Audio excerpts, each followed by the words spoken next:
Job chapter 32 verse 1. So these three men stopped answering Job because he was righteous in his own eyes. Verse 2. But Elihu, son of Barakel, the Buzite of the family of Ram, became very angry with Job for justifying himself rather than God. He was also angry with the three friends because they had found no way to refute Job and yet had condemned him. For now Elihu had waited before speaking to Job because they were older than he. Verse 5.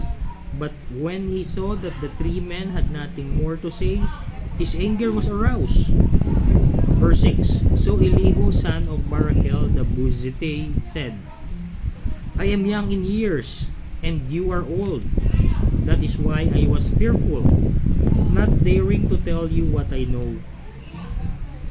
Verse 7. I thought age should speak, advanced years should teach wisdom.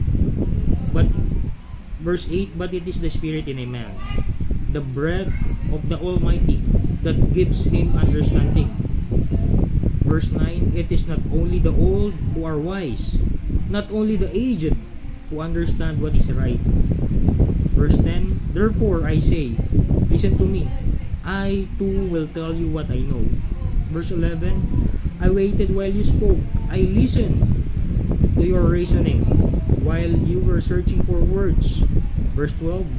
I gave you my full attention, but not one of you has proved Job wrong. None of you has answered his arguments. Verse 13. Do not say, we have found wisdom. Let God refute him, not man. Verse 14. But Job has not marshaled his words against me, and I will not answer him with your arguments. Verse 15. They are dismayed and have no more to say. Words have failed them. Verse 16. Must I wait now that they are silent, now that they can stand there with no reply? Verse 17. I too will have my say, I too will tell what I know. Verse 18. For I am full of words, and the spirit within me compels me. Verse 19. Inside I am like bottled up wine, like new wineskins ready to burst. Verse 20. I must speak and find relief, I must open my lips and reply. Verse 21. I will show partiality to no one, nor will I flatter any man.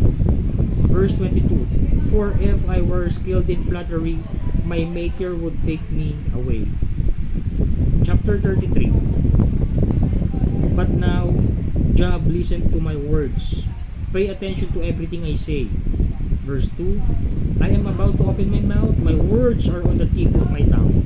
Verse 3. My words come from an upright heart. My lips sincerely speak what I know. Verse 4. The Spirit of God has made me. The breath of the Almighty gives me life. Verse 5. Answer me then, if you can. Prepare yourself and confront me. Verse 6. I am just like you before God. I too have taken from clay. Verse 7. No fear of me should alarm you, nor should my hand be heavy upon you. Verse 8. But you have said in my hearing, I heard the very words. Verse 9. I am pure and without sin. I am clean and free of guilt. Verse 10. Yet God has found fault with me. He considers me his enemy. Verse 11. He fastens my feet in shackles. He keeps close watch on all my paths. Verse 12. But I tell you, in this you are not right, for God is greater than man. Verse 13. Why do you complain to him that the answers none of man's words? Verse 14. For God does speak, now one way, now another, though man may not perceive it. Verse 15. In a dream, in a vision of the night, when deep sleep falls on men as they slumber in their bed. Verse 16. He may speak in their ears and terrify them with warnings. Verse 17. turn man from wrongdoing and keep him from pride. Verse 18. To preserve his soul from the pit, his life from perishing by the sword. Verse 19. Or a man may be chastened on a bed of pain, with constant distress in his bones. Verse 20. So that his very being finds food repulsive, and his soul loathes the choicest meal. Verse 21. His flesh wastes away to nothing, and his bones, once hidden, now stick out. Verse 22. His soul draws near to the pit, and his life to the messengers of death. Verse 23. Yet, if there is an angel on his side, as a mediator, one out of 1,000, to tell a man what is right for him. Verse 24. To be gracious to him and say, spare him from going down to the pit. I have found a ransom for him. Verse 25. Then his flesh is renewed like a child's. It is restored as in the days of his youth. Verse 26.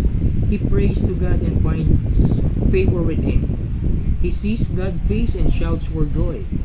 He is restored by God to his righteous estate.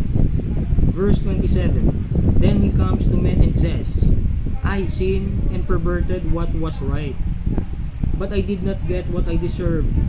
Verse 28. He redeemed my soul from going down to the pit, and I will live to enjoy the life. Verse 29. God does all these things to a man, twice, even 3 times. Verse 30. To turn back his soul from the pit, that the light of life may shine on him. Verse 31. Pay attention, Job, and listen to me. Be silent, and I will speak. Verse 32. If you have anything to say, answer me. Speak up, for I want it to be clear. Verse 33. But if not, then listen to me. Be silent, and I will teach you wisdom.